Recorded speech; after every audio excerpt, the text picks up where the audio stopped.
the belly flop, and like we Oh, we've talked got the about. drone. So I Cool. was thinking there was a car in there, and I was like, wait, why is there a car? That's going way too fast. That's the drone. Sorry, keep going.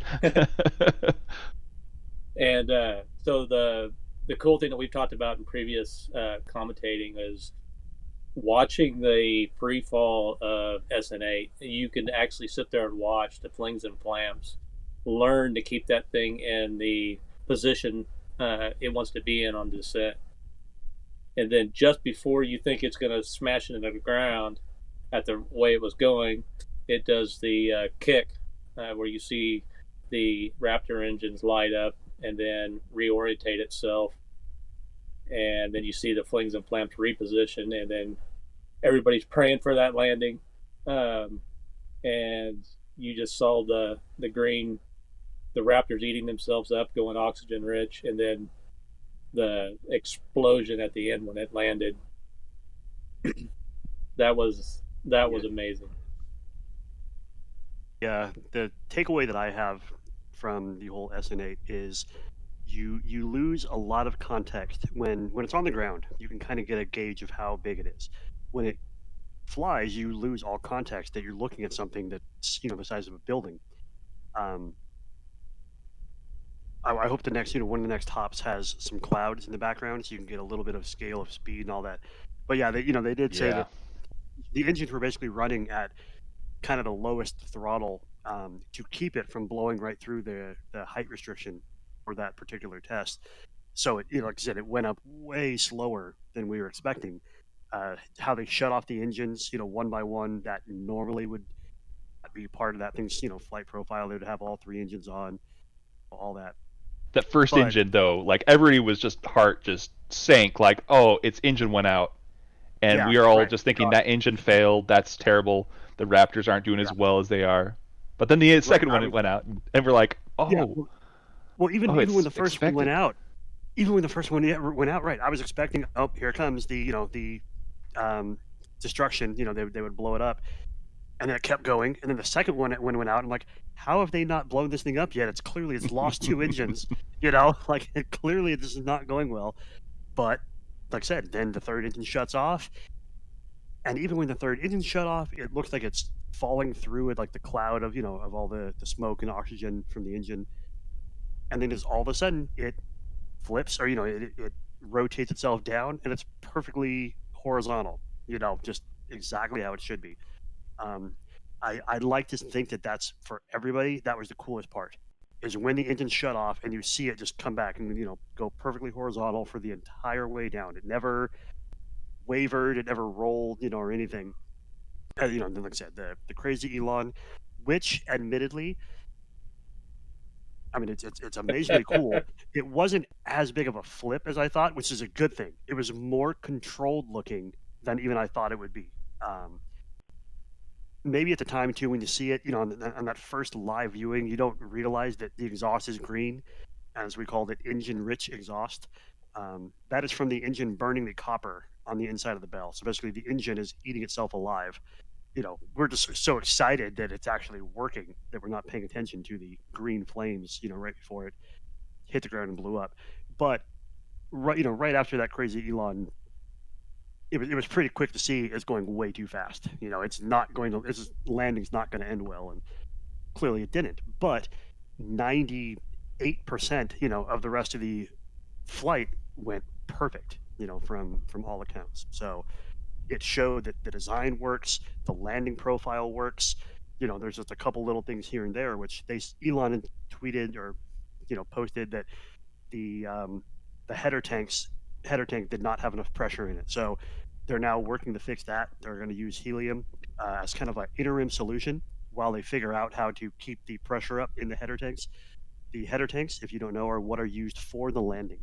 The main fuel tanks are really large, and if you have Starship laying on its side, all that liquid fuel is not at the bottom of where the engines are. So the header tanks are smaller, round tanks instead of the kind of pill-shaped that the other ones are, which can keep all the fuel basically against the fuel lines where it needs to be able to feed the Raptor engines. If the Raptors are running and there's an air gap in that fuel from, say, the fuel sloshing around, they will blow up.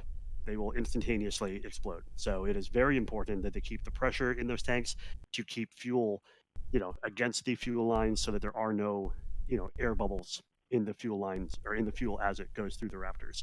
The turbo pumps will explode if they get pretty much any air going through them. So, and that brings us to the wonderful SN9 you see before you, sitting on the pad. Hopefully going to have a static fire in the next hour or so. So Yeah, I just saw somebody was saying something about they did a graph and based off of previous experiences with static fires, they were looking at I believe between two different time slots of when they expected the static fire to occur. So it looks like they're doing a full Excel spreadsheet, everything else. And 7:30 was the time frame that we're looking at. So we'll see if that holds up. One thing I'd like to do with everybody when we kind of talking about this here, what time do you think we'll have static fire? So we're expecting to see a static fire today. What time do you all think it's going to occur? And then we'll throw in our own guesses here in just a little bit as well. and So go ahead and put time. that. Yeah, Yeah, put that in the. bottom, Go ahead and put the it in bottom of the chat. screen has the local time. Put it in chat. When do you think? So the window closes at 8 p.m. local. They have extended it before. They have done it. Have we seen an extension when they actually did a static fire, though? I don't think they've ever seen an extension that led to a static fire. I've seen one I or can't- two of them Okay. that have done that. Okay. So it's Wow. sometimes they'll do a static fire right after. It'll say like the time window will be 8 a.m. or something like that, or 6 a.m.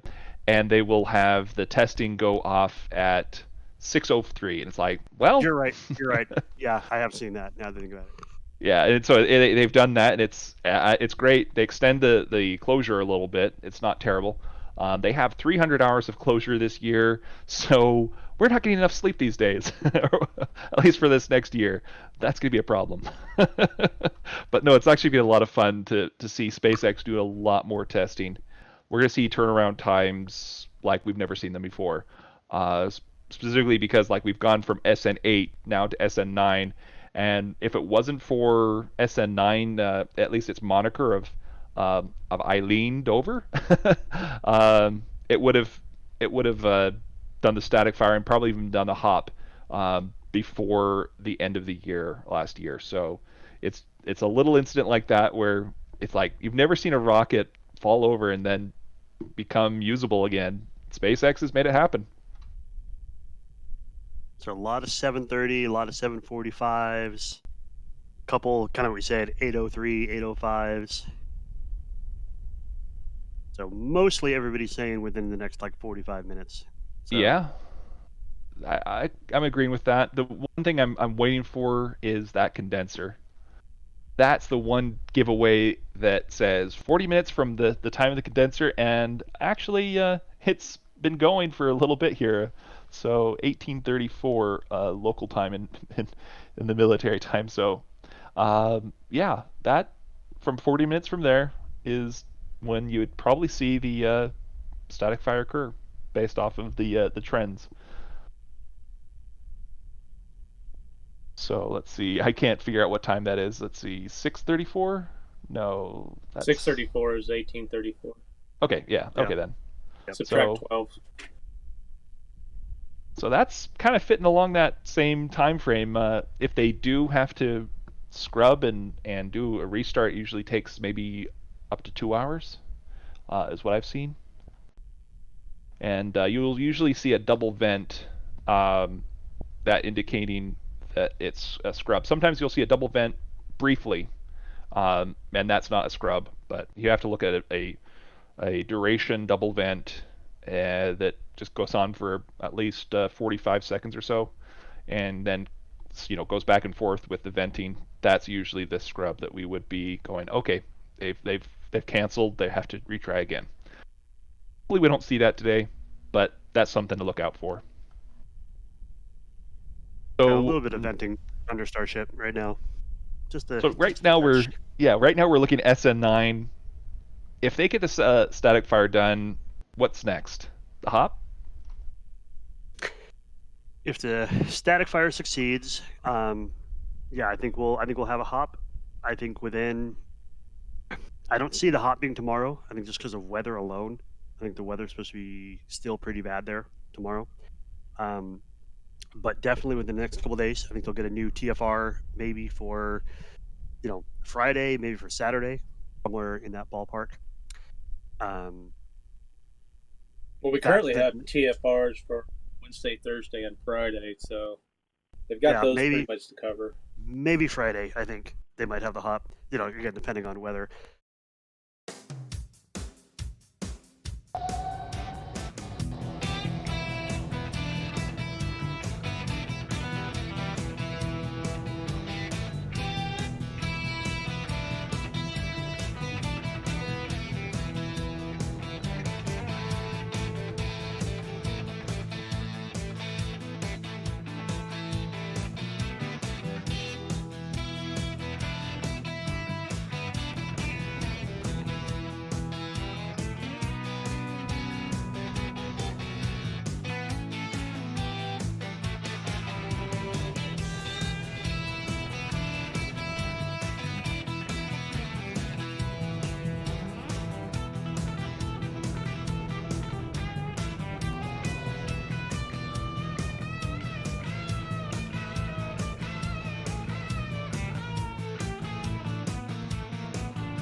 Yeah. Oh, there's so much venting going on right now. It's great to see. Things are just moving along swimmingly. So we're getting close here. So I'll go through the rest of the vehicles and my thoughts real briefly here. So SN10, yeah, very soon we'll see that. SN11, it'll basically repeat, or I'm sorry, SN10 will repeat what SN9 has done. The 12.5 kilometer hop is what I'm suspecting. SN11, it basically is kind of up in the air on what its flight profile will be, but it's mostly done. SN12, by and far and large, I don't think SN12 is actually going to happen. There's a bunch of pieces out, but SN15 is basically coming along faster than SN12 is. They've basically stopped work on SN12 from what I can tell. And SN13 and 14, there's nothing really left of that. There's just a couple pieces here and there.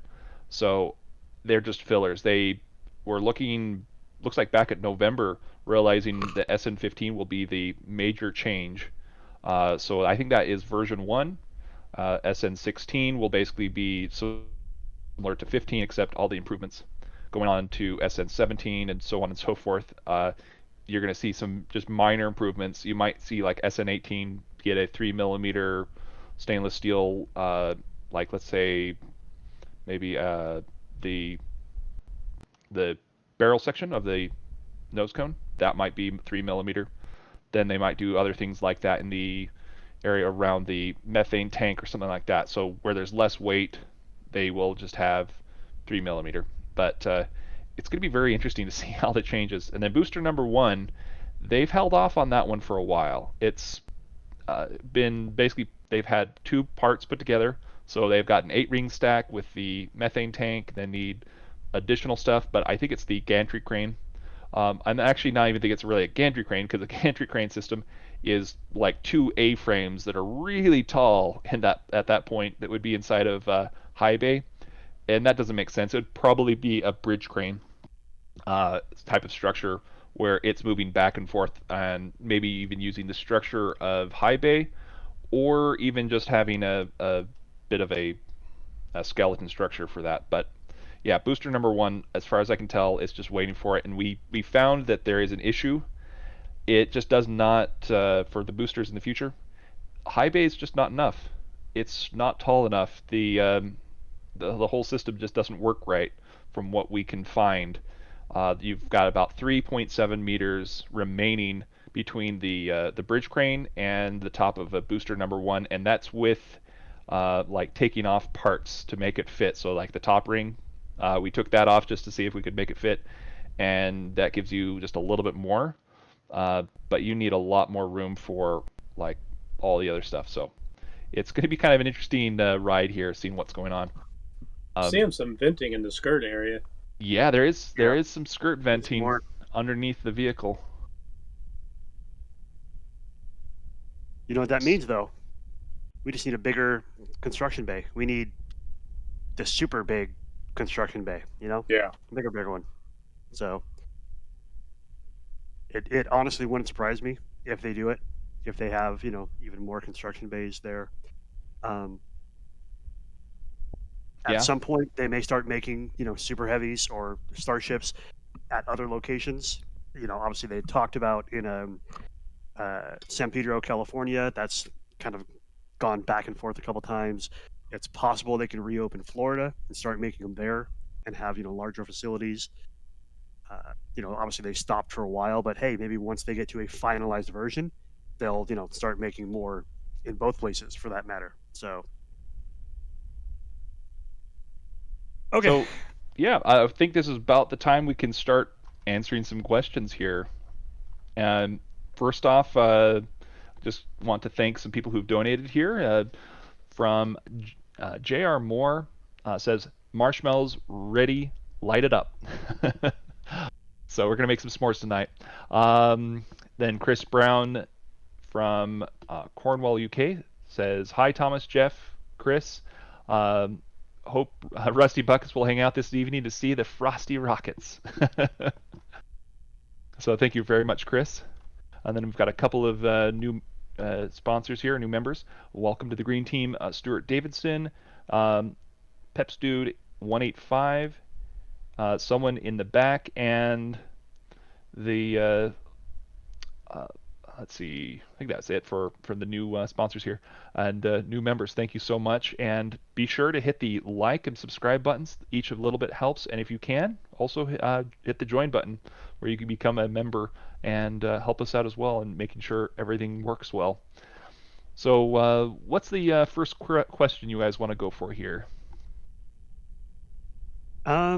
First one, I see from Heath M says, anyone know the top winds that SpaceX will launch with? I know this might be a guesstimate as we have only seen one full-scale launch prior, but what of the other test hops? 25 to 28 miles an hour. That's what I've seen where they haven't done in the hop because it was too windy. Yeah, I can see that. That's almost relatively for like low altitude. Mm-hmm. Obviously, there's always altitude winds when they're doing orbital launches. High altitude winds typically are a much bigger problem than low altitude.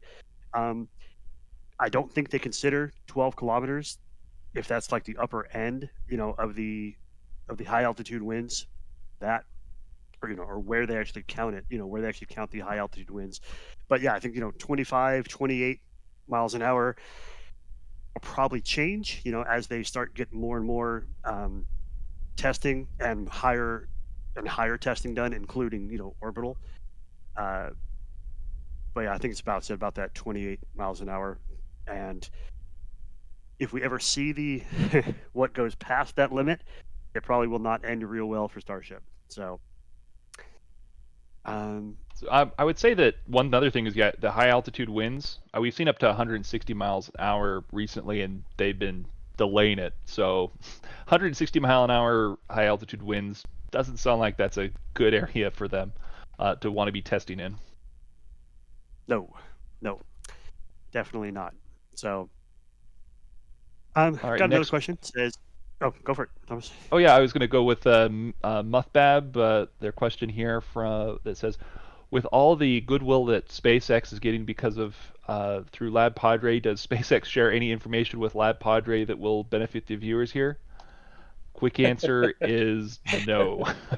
So we basically are deriving information from all the public sources, as well as the biggest leaker of all, who is Elon.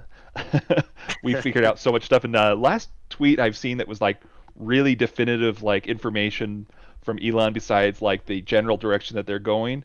The tweet after that, he had said, not this is a while back, so the last real useful piece of information on like the Raptors and everything else. He basically says, "Wow, I'm surprised how much people know and they're able to figure out, and it's because we look at this stuff all day, figure it out each individual piece." So, no, we unfortunately we don't have a direct inside source on every little piece that's going on here, but we'll take anything that we can get. Yep. Another question from Heath M. Is the gimbal system hydraulic fluid or just gears? It is hydraulic actuators that use it. I think there are 3 per engine so they can get all angles, kind of X and Y axis. But yeah, and they've had, I think one of the early Falcon 9 launches or failures was because the gimbals did not work. They lost hydraulic pressure in them and couldn't gimbal the engines how they wanted. So, the question. Another question from Muthbab says SN9 still uses refined kerosene and not just methane, right? No, it's using methane. Yeah. So kerosene is very. I'll just put it like it coats the engines, meaning it puts a lot of carbon buildup on them. So that's why Merlin, they have to refurbish each of those engines and remove all that coking and replace any parts that they need to, which is easier than replacing the entire rocket with a new one. But methane is a lot cleaner, so it burns really well, whereas everything else, kerosene related, not so much. It has a lot of carbon buildup, so it's a bit more of a polluter with kerosene than you have with methane. Greg Zeeby has a question. Rusty, will you contribute to commentary this evening? Rusty usually have contests that involve a monetary encouragement for the Lab Padre channel. So Rusty is very difficult to get to come commentate, but she does sometimes. So we'll see how the night goes and how that all works out. May require a couple of monsters. May Yes, require a couple Rusty is famous monsters. for loving monster drinks. Yeah, Rusty loves monsters and donations to Lab Padre in the channel. So speaking of which, if you are not a member, please click subscribe to the channel. If your name is not green, which means you are not a member, please click that join button to the left of subscribe. Hit the like button. Helps everybody, helps the channel get out. Be more and more aware, so that we get more and more viewers, more and more subscribers, and all that goes to support more channels, better cameras, more cameras. So, all right. There's a question here from Aggie Zach. What is the better way to support Lab Padre, YouTube or Patreon? Either is fine. I do it through YouTube. Really, I think the biggest benefit there on the YouTube side is, besides getting the extra camera, which you'll get through Patreon anyway, is the slow mode. You get rid of the slow mode on YouTube chat. So, but either one are great. We'd welcome either one.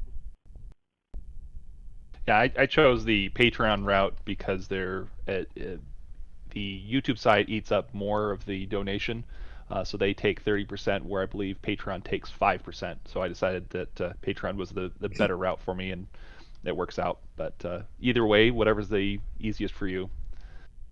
Speaking of which, we have a couple of new donations here.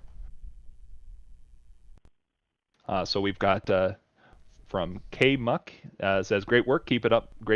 Keep up the great commentary. Thank you so much, K Muck." Then we also have a poem from Sasha.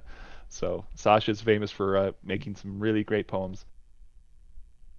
She says, "Attention, you will know it when it's engine chill when you see 3 vents on the perimeter of the ship.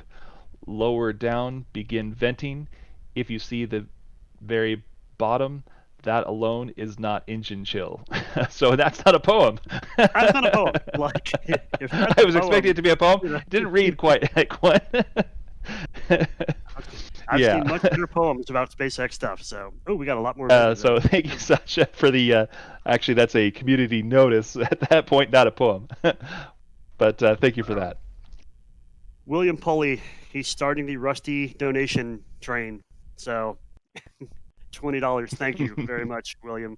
So, let me see. Casual Orange said, "Do you think Super Heavy is going to be put on one of those test stands, or will it be BN1 go straight to orbital launch mount?" I'm thinking one of the test stands, just because I don't think the launch mount will be ready by then. There are still, lots of ground service equipment that needs to get hooked up. That is, though, assuming that the test stands, that Super Heavy and Starship's ground service equipment hookups are identical in where they are placed, which we have absolutely no idea yet, because we haven't seen, any basically underskirt shots of Super Heavy. Very interesting thing, though. The GSE has to be in the same places for them to be able to hook up to the current test stands. It's always possible they can add a third test stand just for Super Heavy. So not sure. What do you think, Thomas? I would still say that I'd say booster number 1 would go either test stand 1 or 2, because it's not going to be ready in time for the orbital launch orbital launch mount. It is only still half filled with concrete. They need to do the other half, and everything else that is going to take some time. So yeah, it's probably going to go for like test stand 1 or 2, or maybe just sit there on its own little test stand that is just meant for doing cryo tests in the middle of the launch pad, or the landing pad. That might be something you could see. It's really kind of up in the air with booster number 1. It is so different from everything else. Yeah. I would completely agree with that. So, let's see. Actually, Chuck, along the same line here is Brian Weeks asks, will we see Pad C built once two starships are on the pads at the same time? So to answer if that, it is, I bet it's a super heavy pad stand. You yeah, know, that and actually it makes would sense to be me. C and D at that point because they're actually not going for one; they're going for two. Yeah, So we'll that's true. see. Yeah, and so the official names is the first test stand, which I call test stand one, is Pad A. Test stand two, what I call test stand two, is officially known as Pad B. And then maybe Pad C would be, or the yeah, it would be test stand C, which would be the one they currently are building, and then D would be the fourth. But who knows? They might change from letters to numbers.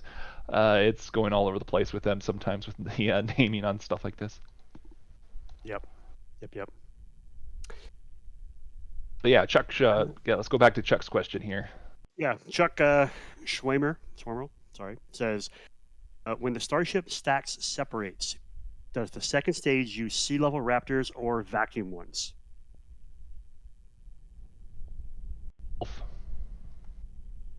So it's from what I understand, it's actually going to be using both the vacuum and the sea level. Basically, it's almost at that altitude where it works best for vacuum, and at the same time, the sea level will be used as well. That's what I've heard from others. And the sea level is really meant for landing, but it sounds like they'll be using both at altitude, which is kind of different. But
Starship can hold its pressures. It proves that it can hold its, or stand to the vibration and the kind of the impacts that static fires do. It proves their testing methodology, as we were talking earlier with SN2. I think it was 2, where the testing was flawed and it caused the Starship to implode on itself. They want repeatability and they want rapid repeatability. So static fires give them more and more practice with their launch procedure, looking for anomalies, looking for things that were both expected and unexpected. But yeah, mostly it's testing the rocket and making sure it is performing as they want it to. If they tell it to do A and it does B, it's a bad thing. So the more times you do that, the more validation checks you get to verify that that everything's going to be successful when you actually go to launch and you increase all of those pressures and temperatures by a lot.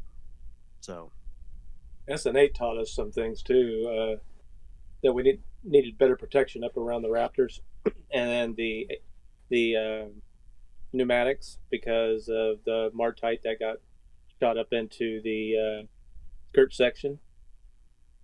So they had to do some fixes before SN8 launches due to that issue. So it's always helpful to discover new things, but sometimes you don't want to discover them at those times.